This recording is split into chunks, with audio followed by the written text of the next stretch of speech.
talk for about 40 minutes from now. And the talk that I'm going to give tonight is Political Economy and Economic Imperialism, Why Economics is Necessary for Understanding the World. You'll see on page 1, if you can see my screen, I've got my mugshot up there. I don't usually do that, but since this is a webinar and you don't get to see me jumping up and down in front of a lecture hall like I usually do, at least you get a little bit of a picture. So if you see me at a conference and you liked what I said, you can buy me a beer, and if you don't like what I said, you can avoid me.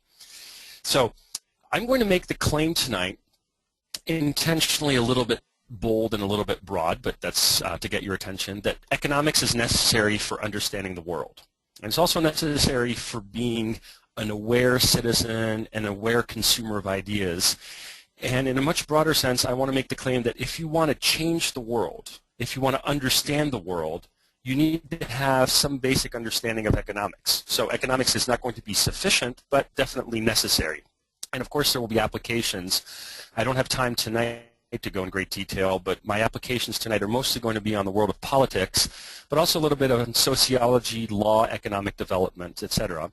And I'm going to make the claim, shamelessly stealing from one of my former professors at George Mason University, Tyler Cowen, that economics places constraints on our utopias. So this is not meant to say in any way, shape, or form that we shouldn't have utopias. The very reason that you're foregoing whatever else you would be doing on a Wednesday evening to listen to an economist speak is that you're interested in these types of ideas, and you're presumably moved by some sense of dissatisfaction about the state of the world, the state of politics, etc. If it's, well, for instance, this is Students for Liberty, about the erosion of our rights and the erosion of liberties. So you have utopias. What I'm offering tonight is that economics places constraints on them. So we just don't have simply utopias, but ways of putting those into action that are informed and effective. Overview of my lecture tonight.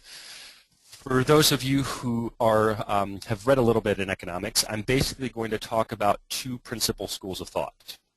The first one is public choice theory, whose home, well, among other places, is my alma mater, George Mason University.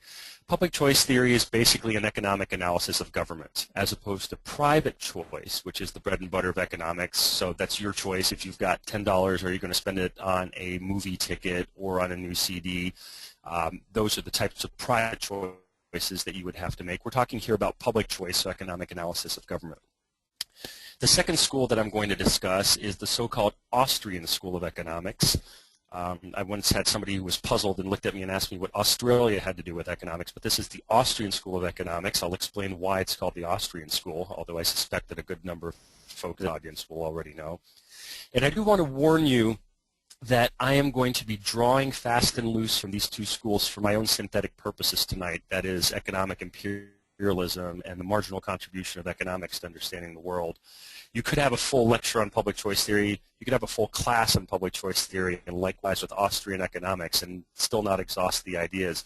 So I'm going to be giving a rather fast overview of these two schools as I put them together into a summary in understanding the world. So without further ado, let's jump into public choice theory. The overview of public choice theory that I want to offer is that it replaced, really starting in the 1960s, although arguably there were some much earlier roots. And if you go back and read Frédéric Bastiat's essay from the late 1840s, so a good 170 years ago now, if you read Bastiat's essay, The Law, you'll already see some precursors to modern public choice, in fact, to modern Austrian economics. But as it came about, the public choice school really emerged in the 1960s, especially with the work of Nobel laureate James Buchanan and his sidekick, Gordon Tullock. Gordon Tullock just retired from George Mason University Law School, and James Buchanan still teaches, or at least is present emeritus at the economics department. And the public choice school can basically be summarized as politics without romance. Now, I don't want to appear like a cynical fuddy-duddy economist. I'm all for romance, but not in the realm of analyzing politics. And I really do think that the main contribution of public choice theory was to take us away from earlier, more naive views of government, really romantic views of government. And even if you still talk, I'll mention this at the end of the lecture, if you talk to a high school civics teacher, for example, if you talk to a lot of political theorists, if you talk to people from both the left and the right, and I'll talk about what the left and the right really mean in this day and age anymore, you still have a notion that people are somehow greedy in markets and angelic or at least selfless in government. And the public choice theory came along and said, well, wait a minute. Let's have methodological symmetry. And what we mean by that is people are people. So it's not like you get elected to public office and then you have angel's wings surgically implanted onto you so that you're a beneficent angel who takes care selflessly of the taxpayer. The idea is instead, people are people, but people face different incentives. So we're going to subject politics to the laws of economics. The purpose here is not to trash government. There are good people and bad people in government. As the old joke might go, some of my best friends work for government. In fact, my best friend does work for government. He's been working in the Foreign Service for the State Department for about 15 years. He's a good guy. The question here is, what incentives do people face? So as economic scientists, we're going to look at people working in markets. We're going to look at people working in government and simply say, people are people. They respond to incentives. What's the reward structure that people face in government? What's the reward structure that people face in markets? What's the punishment structure that people face in government versus what people face in markets? So the idea is not to say, ooh, government bad, markets good, but simply to say, people are people. Let's look at the incentives and let's add a dose of reality to our analysis here. And I wanted to say, coming back briefly to the comment on the left and the right, I really don't like that distinction.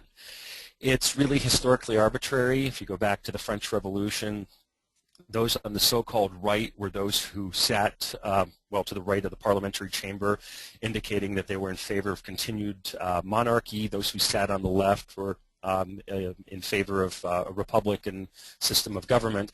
I don't think that makes terribly much sense anymore, and I will use it occasionally throughout this talk because it's the normal talk, but I really find it hard to distinguish between the so-called left and the so-called right, as I'll talk about in the next two slides, because both parties in the U.S. and both parties in other countries really are involved in economic redistribution and also in social regulation. So I'm not really sure what left and right means anymore. Instead, I want to look at the incentives and what the people are actually doing. The first thing I want to talk about is the importance of information. Now, you may be wondering to yourselves, why is an economist talking about information? Well, knowledge is very important. Sure, prices, economic production, etc., are the typical bread and butter of economics. But at the same time, we have to make choices. We face constraints, and all of you, if you're listening, made a choice to listen to this lecture tonight instead of doing something else. That's a choice that you made based on certain information that you had. Now, that was an easy choice because you had all the information and you know what you like if you're listening to this lecture. It's because you prefer listening to this lecture than doing something else that you could be doing. But information is going to be tricky. So if you're an entrepreneur and you have an idea and you borrow some money and you set up a program, you set up an investment, you set up maybe a factory, maybe you set up a project in a foreign country, you really don't know what the cost of labor is going to be, how much buyers are going to be willing to pay for your good, what fluctuations there might be in the price of energy, etc. So you use the price system to guide you. Now, occasionally you're going to make mistakes, of course. Not all entrepreneurs are successful. But in the case of the entrepreneur, you already have much more limited information about how your business is going to turn out than you as an individual have, but you still have the guide of the price system to help you out. And I'll talk more about the price system later. But if you're in politics, what do you do? I mean, this is a much more difficult question here. If you're on a government council, how much money are you going to allocate to roads? How much money are you going to allocate to parks?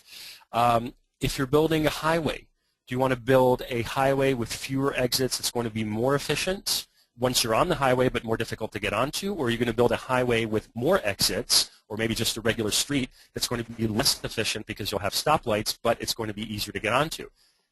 Well, you're going to have to make those. You're still facing constraints. You're still facing a budget. And you're going to have to find some way of aggregating preferences and discovering what people want, what the people who have employed you want, what the voters want. Well, the problem that we have here is that information aggregation in the voting booth, information aggregation through democratic means, is very inefficient. There's going to be some difficulties, and you've probably all heard the old quip by Winston Churchill that democracy is the worst form of government except for all the others. Well, I'm not here to trash democracy, although if I ever bump into any of the listeners, I'm willing to spend an evening discussing alternatives to democracy. But given the system that we have here, there's going to be a fundamental problem because in the market, consumers bear the cost of their choices. In the voting system, in democracy and politics, voters do not bear, or at least not directly, the cost of their choices. So if I've got $1,000 and I make a choice to buy the collected works of F.A. Hayek, that's $1,000 that I no longer have available to buy myself a plane ticket to Europe, or $1,000 that I no longer have to put into a money market mutual fund, for example. But in the voting booth, if you're making a choice, first of all, your voice is diluted, and second of all, if you are able to capture a majority, that is, if you are able to convince 51% of the other voters to vote along with you, then you can make 100% of the voters, that is 100% of the taxpayers, vote for your project. So we have a disconnect right there between what you're charging people and what you actually want. You're not going to bear the cost of your own choice, and that, of course, is going to lead to a lot of distortions. There are a few other problems with voting. If this were a longer lecture on public choice theory, I would happily go into it. But you get this problem of free riders, that is, people who are able to get other people to pay for what they want. You can be rationally irrational at the phone booth. Now, what is rational irrationality? Well, first of all, it's a concept that I borrowed from another one of my professors, Brian Kaplan at George Mason University, who wrote a book on that very subject. But that is, if I decide that the law of gravity really doesn't apply to me, and I jump out a second-story window, I am going to pay a cost very quickly for my irrationality. However, at the ballot box, I'm not going to pay a price for my irrationality because I may walk into the ballot box, to use an example by Murray Rothbard, thinking that if we kill all the redheads, everything will be fine. Or thinking that if we nationalize a certain industry, everything will be fine. And I can be irrational about that belief and still vote for it, and I'm not going to bear the consequences of that because my voice is diluted, my voice is one among many. Now, of course, if my coalition wins, that's going to cause some difficulties, and I will bear the cost of it, but there's such a big disconnect there that I can be rationally irrational at the voting booth and feel good voting for goofy policies that are going to lead to disastrous outcomes. Finally, the problem of rational ignorance. In the political spectrum, take person A and person B. Person A has 3 PhDs, say one in economics, one in sociology, one in politics, reads The Economist, The Wall Street Journal, and Reason magazine on a regular basis, just to name 3 of the best magazines out there, or newspaper sources out there, and is immensely aware of politics. That person gets 1 vote. Take another person, person B, who watches TV for about 10 minutes a year or maybe 10 minutes every 4 years during the presidential election, knows nothing about politics, doesn't really pay attention to it. That person gets 1 vote. So there's a difficulty there. Everybody, in a sense, is treated the same, which for moral reasons might make sense. There's certainly a claim there. But it certainly poses some difficulties from an economics perspective because you have people with a much greater set of information and vested interest who have the exact same vote as people who are not. And so the interest for voters in this case is to be ignorant of politics, and rationally so, because there's really very little payback to getting very informed about politics unless you're working in a specific field. But for most voters, it doesn't make sense. I don't have time to discuss the details of voting inaccuracy and cycling and framing problems.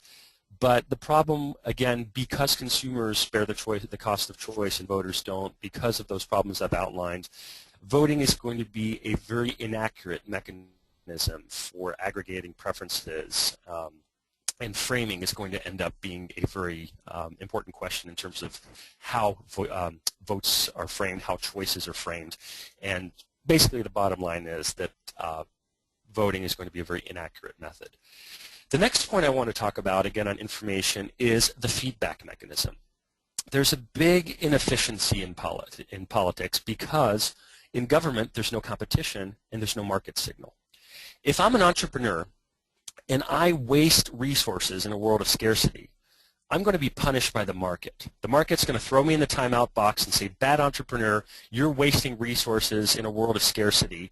And we're going to take away those resources, called bankruptcy, and we're going to distribute those resources, whether it's the workers, whether it's the capital, we're going to distribute those resources to other people who are going to have a go at being efficient at adding value to those resources. You don't have that same test in government because you have a governmental monopoly. Likewise, you have no competition in government, so there's going to be a very difficult situation there. If you're not happy with a DMV, you can't go to the other DMV. If you're not happy with the way the EPA at the national level is enforcing laws, you can't go to the other EPA. So, again, not to say necessarily that politics is bad, but there's a big fundamental difficulty here. And the final point that I want to make is that politics breaks what the economists like to call the individual consumption payment link. That is, if I buy one Diet Coke, it's going to cost me $1. If I buy two, it's going to cost me $2.50, etc. If I want more of something, I'm going to have to pay more for it. If I want to save money, I'll just cut back on my consumption.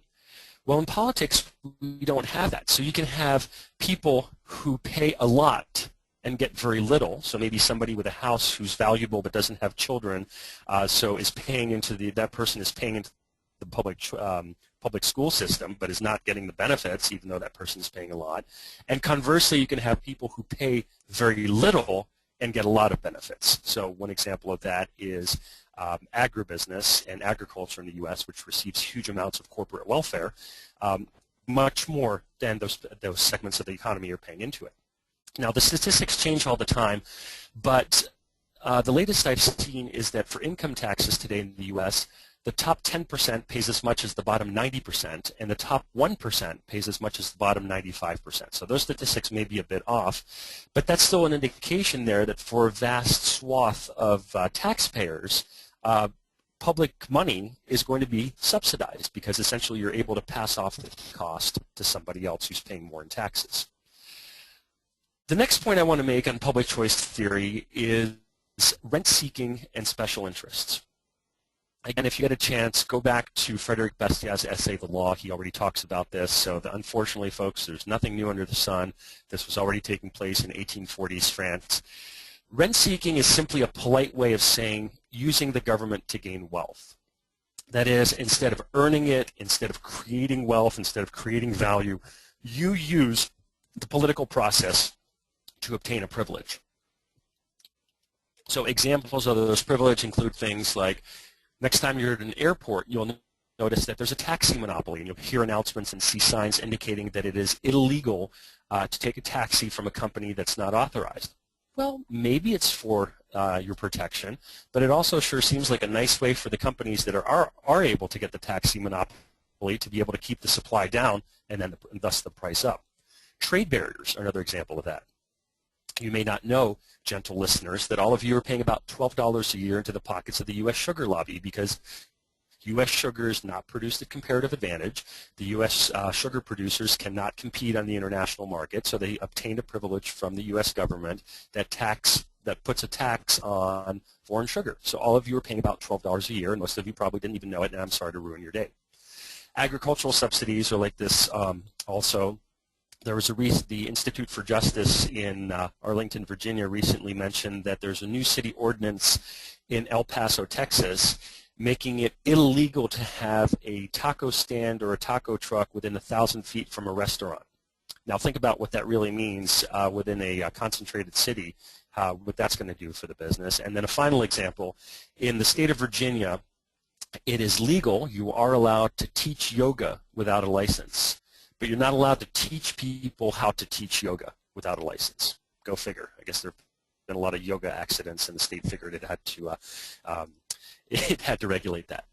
So this ties in next with the theory of special interest in economics, and specifically the problem of concentrated benefits and diffuse costs. So remember, I talked in the market we have an individual consumption payment link. That is, if I want more of something, I've got to pay more, and I can make my choices accordingly. In politics, what we find is that money tends to flow towards highly organized groups rather than groups that would have a particular claim along maybe rational lines or moral lines. It simply flows the money to groups that are better organized. Let me give you this example. Let's say that I am able to capture the political process and pass a law that says that every American taxpayer has to pay me $10 per year. I like this law because it means if you assume, oh, the U.S. has a population of what, about 300 million? Let's assume there's 200 million taxpayers. I may be off, but that's besides the point. So if 200 million people are each paying me $10 a year, that's $2 billion in my pockets. I like this. This is good. This is good for me. Now, you're being fleeced out of $10 a year, but for $10, are you really going to go hire a lawyer, hire a lobbyist, get together with your friends, try to get the law changed? No, it's simply not worth it to save $10. I, on the other hand, in order to continue my privilege of $2 billion per year, I'm going to hire a lawyer, I'm going to hire some of the top lobbyists, I'm going to hire a marketing firm explaining why it's good for the country and American flags and patriotic music playing in the background explaining why this law must continue, because I've got a concentrated benefit, so it's worthwhile for me to do so and to continue my privilege. So just a quick statistic on this. In the U.S., currently only 1/6 of wealth transfers are means tested. A wealth transfer is simply a transfer by the government of money from one segment of the population to another. So think welfare, think corporate welfare, think Social Security, etc. And means tested simply means that it goes to poor people, people who need, who the government have determined have a need for this. Well, only 1/6 of wealth transfers are means tested, which means that 5/6 are simply flowing from the taxpayer in general, diffuse costs, to concentrated benefits. Finally, I want to talk about, in public choice theory, going beyond the notion of selfless actors. I think there's still, even among people who have thought very seriously about politics, a notion that politicians, okay, some politicians are going to be slightly more idealistic than others. Some politicians are going to follow their party line a little bit more than others. But by and large, the government's here to help us. It's selfless. It's neutral. Well, really, this notion of public servants or statesmen really interests me, and in the words of the economist Thomas Sowell, I'd like to say that the real public servant is the manager of the local grocery store who brings us food every day so that we don't have to go out and grow it ourselves. That person is a public servant, and we're paying for that person's service. But if you're a politician and you're facing voters, as I indicated earlier, who face rational ignorance, and you're in a world where concentrated benefits and diffuse costs rule the day, what are your incentives? Think about it for a second. And look at the problem of elite collusion. That is, typically what we find is that a lot of policies in Washington and at the state level don't really seem to follow what we would think of as the logic of party politics. So, for example, the greatest non-military increase in spending since the 1960s, since Lyndon Johnson's Great Society, occurred under President Bush II, a Republican president who was supposed to be a fiscal conservative. Likewise, my colleague Bert Folsom here at Hillsdale College, who's an economic historian, I recommend you look up his books, indicated in some of his research that after the stock market crash of 1929, when a few of the banks collapsed, the Hoover administration, which was Republican, bailed out a bunch of banks which, oh, what a coincidence, happened to be held by Republican shareholders. But fear not, when FDR was elected in 1932, the FDR administration bailed out a whole bunch of other banks which were held by Democrats shareholders. The research is not out yet, but I'd be curious, and some of you listening may be interested in conducting it. I strongly suspect there's been the same thing between the Bush II administration and the Obama administration. So it's really hard at some point to see really what the difference is between different political parties. Moving on from there to bureaucratic capture, I think, again, even among people who are skeptical of government, there's a notion that the bureaucracy, the federal bureaucracy, may not be particularly efficient, but it faithfully serves the Congress and the President, and it follows orders from on high. Well, in fact, a number of economists have pointed out that there's a so-called iron triangle in Washington that's difficult to break. The iron triangle is formed, of course, of the congressional committee that oversees the independent agency. And typically the independent agencies, although they're part of the bureaucracy, just get their powers delegated by Congress. And then the regulated industry, which ends up being pretty chummy with the independent agencies. And the stories go on and on and on, et cetera. But just to name two examples, it turns out that we have a problem of bureaucratic capture, first of all, by industry, and second of all, bureaucratic self-interest. That is, the bureaucracy ends up developing its own self-interest, separate and apart from what the voters want, separate and apart from the president, separate and apart from Congress. One simple example on this, I promised you two, but here's one for now, is greenhouse gases. Apparently, greenhouse gases are not going to be regulated through congressional action, through the wish of the voters. So the EPA is going to step in and try to give itself power to regulate greenhouse gases. Likewise, it was interesting, the journalist, I'm going to mispronounce his name, I apologize, Tim Carnow or Tim Carney, I could follow up later on that, has indicated that the most portions of Obamacare were actually written by the pharmaceutical industry and by the insurance industry. And you might pause for a second and think, why would they want the government intervening? Well, if you've got mandatory health care and if you've got people who are forced to buy health care, what's that going to do? Well, it's essentially going to act as a subsidy, which means a guaranteed form of income. So there's a lot more that can be said on this, but I wanted to dispel, I think, a few of the myths here before we continue. I'm now going to shift gears to the second part of my talk and talk about Austrian economics. Austrian economics is known as Austrian because it originated in late 19th century Vienna, originally with the work of Karl Menger, but then mostly known for the two gentlemen here. To the left we have Ludwig von Mises, and to the right F.A. Hayek, the Nobel laureate in economics in 1974.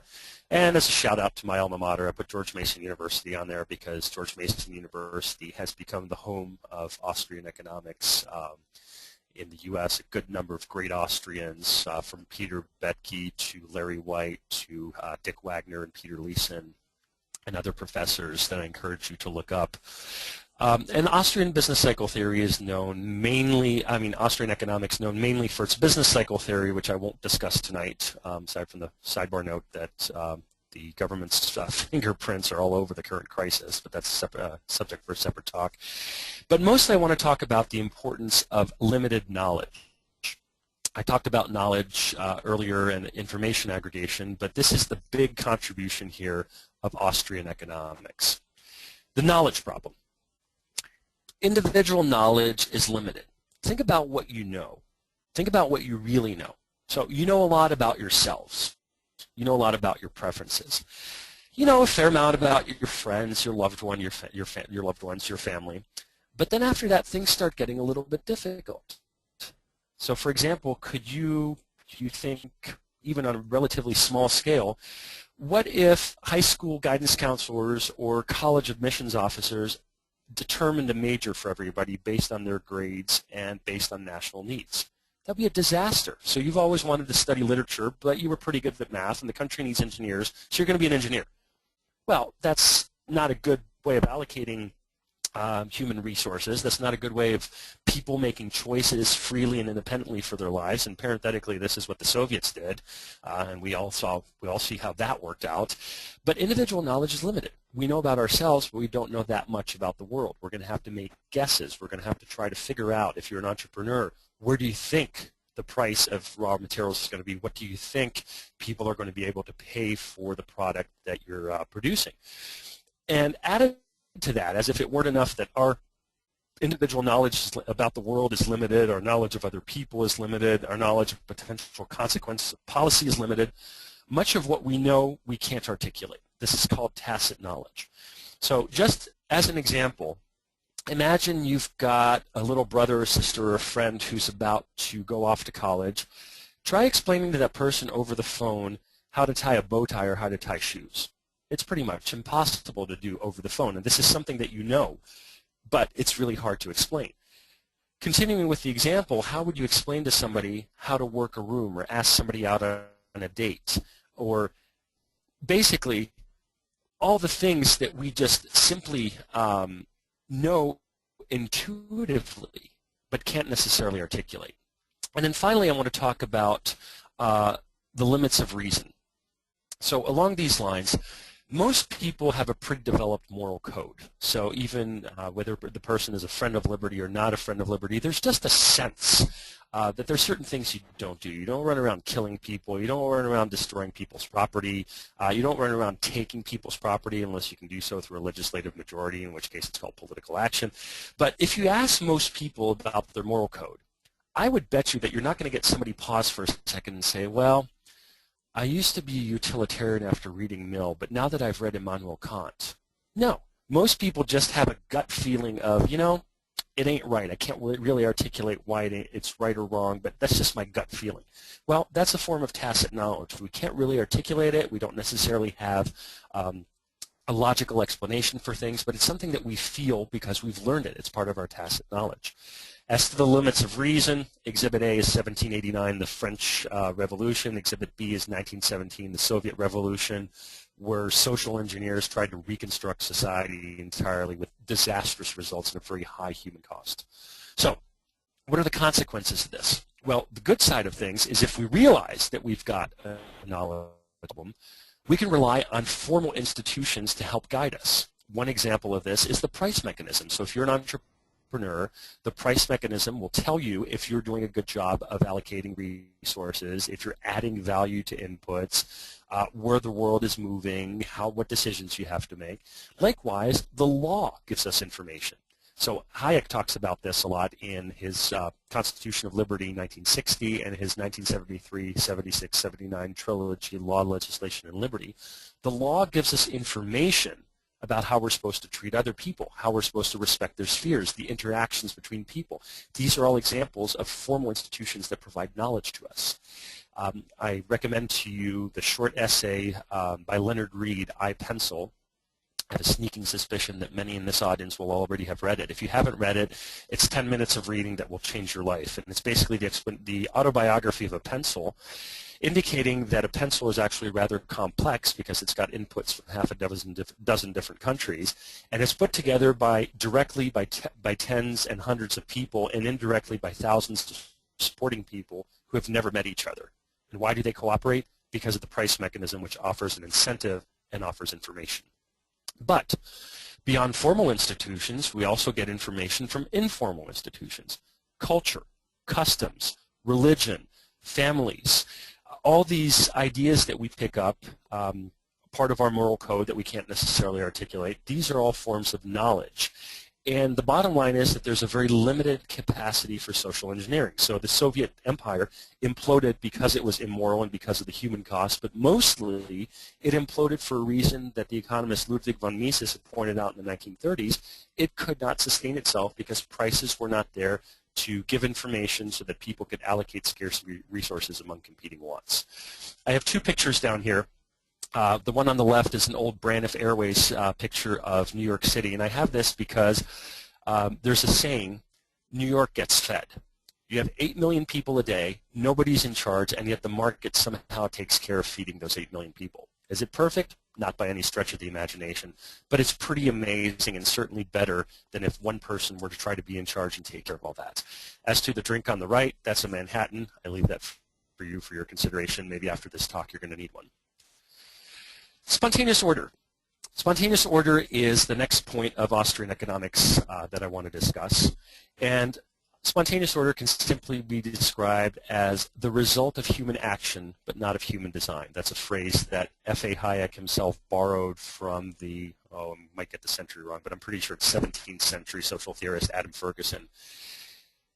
Spontaneous order is an example of an order, something that works, something that has a logic to it, but that nobody really sat down and designed, so there was no actual planning. It happened. So I ask you, basically, who invented music? Who invented language? Who wrote the common law? Who determines prices? Who invented the internet? And think about fashion and culture, how shoe styles and clothing styles change and how cultural expression changes. If you get a chance, go look at a college yearbook and look at the facial hair for the men from, say, 1950 through the present. So you'll see the crew cuts in the 50s, 60s, the hair starts getting longer, 70s, the beards are wild and all over the place, till the sideburns come out in the late 70s, et cetera, et cetera. And Nobody sat down one day and wrote a law, but those are things that evolved. There was a cultural evolution, a spontaneous order. Now, that's not to say that we can't influence anything. We can try in our own little corner to nudge things in a certain direction. So entrepreneurs will be doing this, social entrepreneurs will be doing this, and I hope a lot of you listening today as part of Students for Liberty will want to be social entrepreneurs, nudging and pushing the world back towards a society of liberty, back towards a constitution of liberty. But the beauty of spontaneous order is that nobody's in charge, but it still happens. So this doesn't mean we don't need to plan. The question is how we plan and at what level. So the Soviet Union pointed out to us, and a number of problems in the U.S., some of which I'll have time to discuss, that central planning of an economy is bound to fail. But at the same time, on the flip side of it, spontaneous order is not going to do your homework. You've got to plan your own life. A factory manager can't just sit down and say, okay, I'm just going to let my workers do their thing. No, there has to be a certain amount of planning, of marshaling of resources, but at the same time, over-planning and micromanaging is not going to work. So the question is, what is the right level of planning? My final slide on Austrian economics has to do with social theory. Now, I indicated to you that most of my talk would focus on politics, but politics and social theory are tied in because we have this distinction between spontaneous orders and designed orders. And what I see a lot in my readings is an either-or fallacy of individual versus government. So a lot of people have a sense that if an individual can't do something, then clearly we need to swoop in and have the government do it. Where if there's a problem with the market, then, oh, look, the market's not perfect, we've got to jump in for the government. There are intermediate steps. Civil society is a spontaneous order. The market is a spontaneous order. So, moving along to different rules for different worlds. One of the lessons that we can draw from Austrian price theory and Austrian social theory is that there are different levels of, there's a personal world and an impersonal world in which we all live. So for the personal world, think of the family, and for the impersonal world, think of the market or politics. And we get in trouble when we start mixing them. So imagine if we say, oh look, communism failed, capitalism works, let's start applying capitalism to a family. So little Johnny, who's 8 years old, was able to work for more hours in the salt mines this week than little Susie, who's 6 years old. Susie can't afford a goodnight kiss because she doesn't have enough money and the parents are making the kids pay. Little Johnny can afford it. That doesn't seem like a very good way to run a family. But at the same time, a family is small enough that parents have the requisite information and they have love, the requisite incentive to take care of their children. On the flip side of things, if you start trying to run a business as you would run a family, just giving money away if you're a bank, giving money away to people, if you're a business, giving goods and services away to people, you're also going to run into a disaster and you're going to go bankrupt. And the greater utility that serves for all of us is that the market and the impersonal forces of the market force people to take scarce resources and add value to them. So we need to be very careful about what world we're studying and what kind of rules are going to have to operate on that.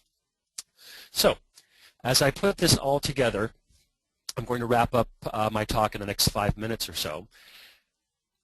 We have clearly economics, but I'm going to make the claim, and I've already made it, that there are applications beyond strict economics for economic analysis, and insights from price theory, from markets, from public choice theory and Austrian economics can help us understand the world in a way that we wouldn't otherwise understand it. So my economic imperialism has nothing to do with national imperialism. It is simply saying that I, as an economist, am going to be imperialistic about imposing my worldview and methodology on other subjects because I think it's helpful. So I'm going to wrap up quickly with 3 specific examples of what I'm talking about. The first is the nirvana fallacy. The best way to seek this, perhaps, is the tale of the emperor, and you can read this faster than I can talk about it, so I'll let you read the first 3 bullet points. In this case, the second finalist is simply hired without an audition because the first finalist played beautifully but made one small mistake. And very often, people are quick to dismiss the market and say, hey, look, the market's not perfect, let's hire the government without an audition. So this is a violation, of course, of the knowledge problem, but it's also a situation where we're comparing markets to nirvana rather than apples to apples and oranges to nirvana. Because if we compare markets to nirvana, the markets will fail. The market is not perfect. However, If we look at it honestly and have an honest comparison, we'll look at and say, okay, well, in some cases, government might be better, hypothetically, and in other cases, the market's going to be better. Well, I happen to be a libertarian rather than an anarcho-capitalist, even though I'm very, very interested in anarcho-capitalist thought. So I've made a comparison, perhaps I'm wrong and we can talk about this, that in the case, for example, of defending property rights, it might be better to have government. But I'm not saying immediately, hey, look, the market failed, I don't have the car that I want in my driveway, so let's nationalize the car industry. Number 2, the people's romance. This is from the work of economist Dan Klein at George Mason University. The people's romance has to do with people feeling good together. Club goods, camaraderie. I think about this when I sing barbershop with my friends. There's something bigger than just the individuals who are singing. There's an organic whole that is created. Civil society, you can think of social networks. And people's romance can be fantastic and can lead to great things. A barbecue on the 4th of July where everybody's feeling good about being an American, hey, that's great. Or a political rally, a tea party. These are great things. These are people's romance. We all feel good together. It may not be entirely rational about why we're feeling good, but we feel good about it, and that's great. But it can also lead to terrible things. If we start applying the people's romance to politics, we can get collectivism. We can we can get to national superstitions, and at the very end of it all, we could even get war, not just because that war is necessary for defense of the national territory, but the sort of that rah-rah, we can come together and we can do great things as a country. So I've listed for you here 3 potential fallacies that can come from the people's romance. I'm not going to spend time on them because I'm running out and I want to make sure I've got time for questions. But again, be careful of the spheres, be careful of the rules. I'm going to synthesize this with a chart that I borrowed from the economist Sandy Ikeda. And if we look at an understanding of the world that is based on these 2 parameters of what kind of knowledge we have and politicians have and what kind of incentives we have and politicians have, you'll see in the upper right quadrant the Austrian school, which is concerned with limited knowledge but not so much about incentives. So the Austrians say even if government had the best of incentives, it simply couldn't run our lives for us because it lacks the knowledge. The public choice school, on the other hand, comes close a lot of times to assuming perfect knowledge, depending on the brand of public choice, but assumes, hey, we might have bad incentives in government where politicians are simply rationally responding to an incentive to redistribute benefits to concentrated benefits away from diffuse costs. Upper left quadrant, I think, is high school civics. Government's here to help us. It has the tools to do so. There we go. Bottom right quadrant is what I like to call realism. Of course, I'm of the school where I assume limited knowledge, assume bad incentives, not bad people, but people with limited knowledge and bad incentives as the reality. So what do we do from there based on the fact that that's reality? So in conclusion, over the last minute or 2 of this talk, as a disclaimer again, my purpose here is not to trash government, not to trash other disciplines. I think there's plenty good that can be learned from other disciplines. I'm very much for multidisciplinary approaches to the world because frankly the world is too complex to be fit into any one discipline. But to a large extent, economics is necessary for understanding the world. So I've already talked about politics. I've talked about society. I want to talk about culture briefly as a spontaneous order and just give a few examples here because you'll see a lot of people who are dissatisfied with the current culture that we have and think that we need governmental intervention to make people more virtuous or make people more community-oriented, etc. But let me just share a few quick thoughts here. If you listen to the sublime music of Bach, Johann Sebastian Bach, it's from a style of music known as Baroque, and Baroque comes from the Portuguese barroco, which means a misshaped pearl. And it was called that because it was considered to be gaudy, excessively exuberant music, and now we consider it to be marvelous. In the 19th century, soccer was frowned upon in Germany because it was seen to be a British import that was un-German in a sense. Think about the things that we consider to be un-American today, for example. And now, a century later, Germany's a soccer powerhouse.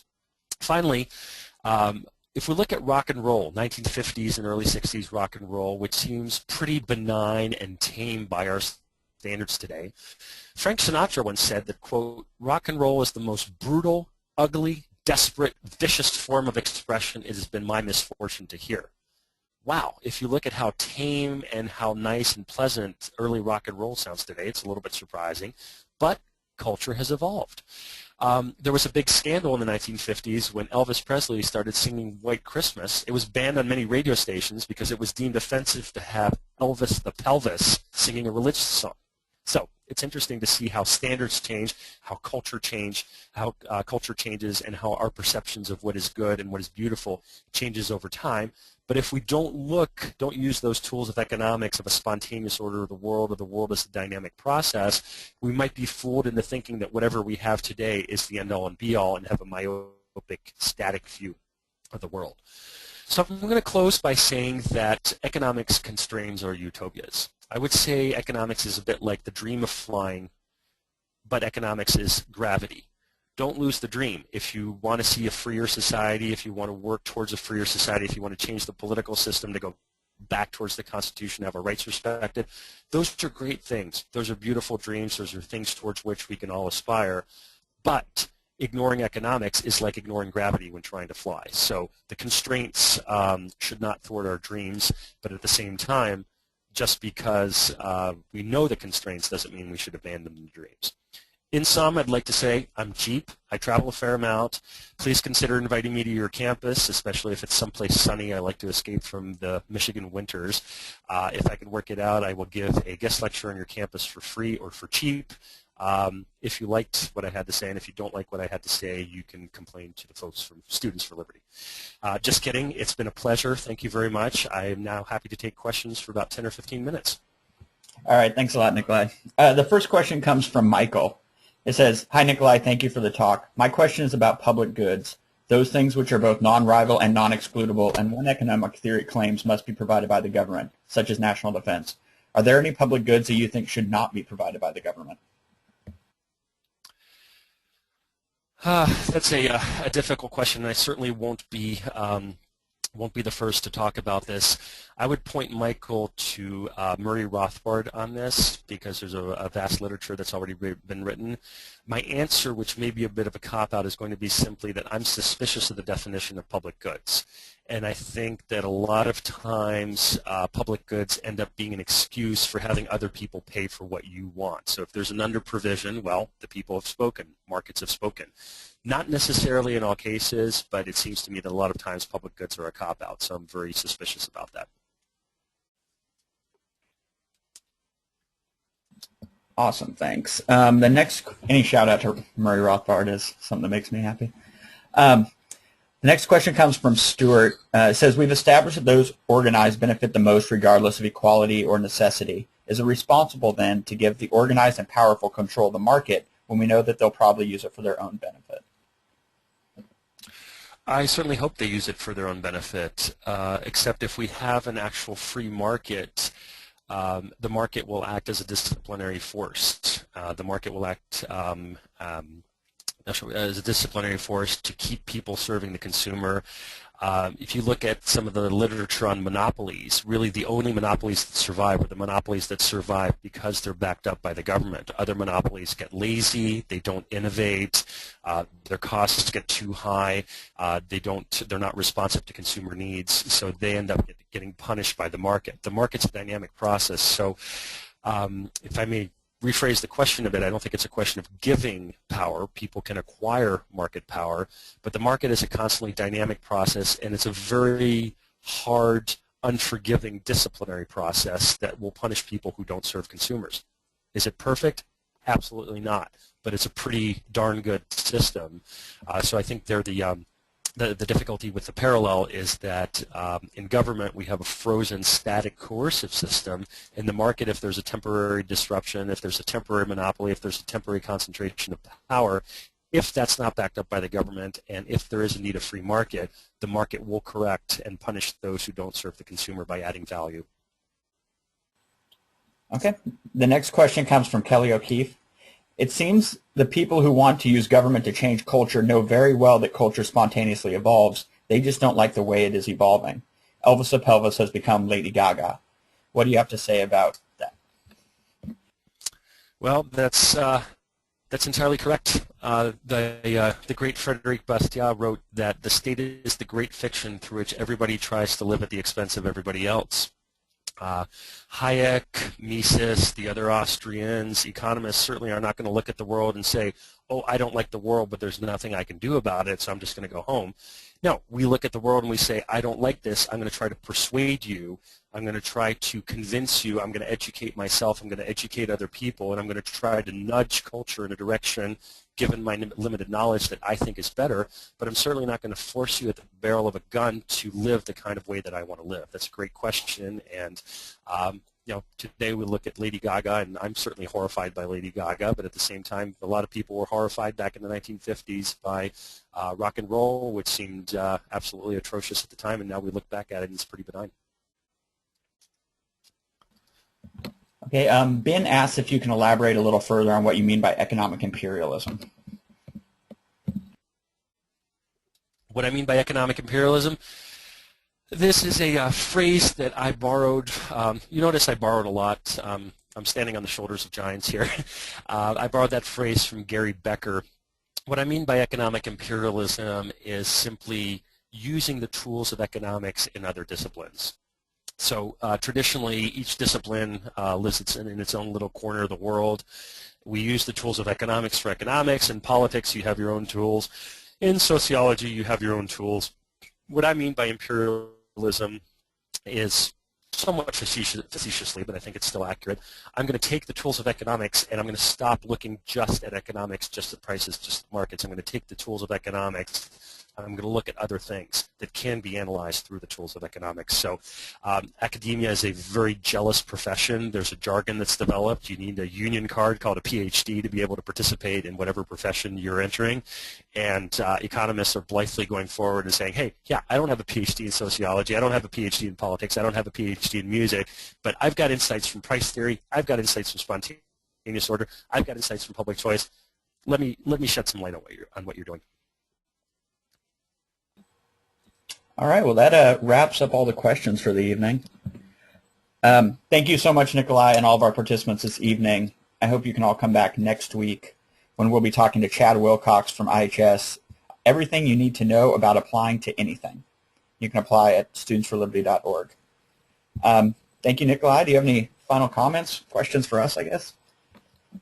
No, the only final comment is I thank the listeners and I thank Students for Liberty. It's a great organization, and listeners, you're very fortunate to have this. There's a lot of people who are interested in these ideas, not sure where to start, or off in their own little corner in a hostile environment. You found Students for Liberty. Congratulations. You're off to a great adventure. Okay. Thank you for your time again, and we'll be back next week, and this video will be up online in the next week or so. Bye, everybody. Have a good night. Thank you.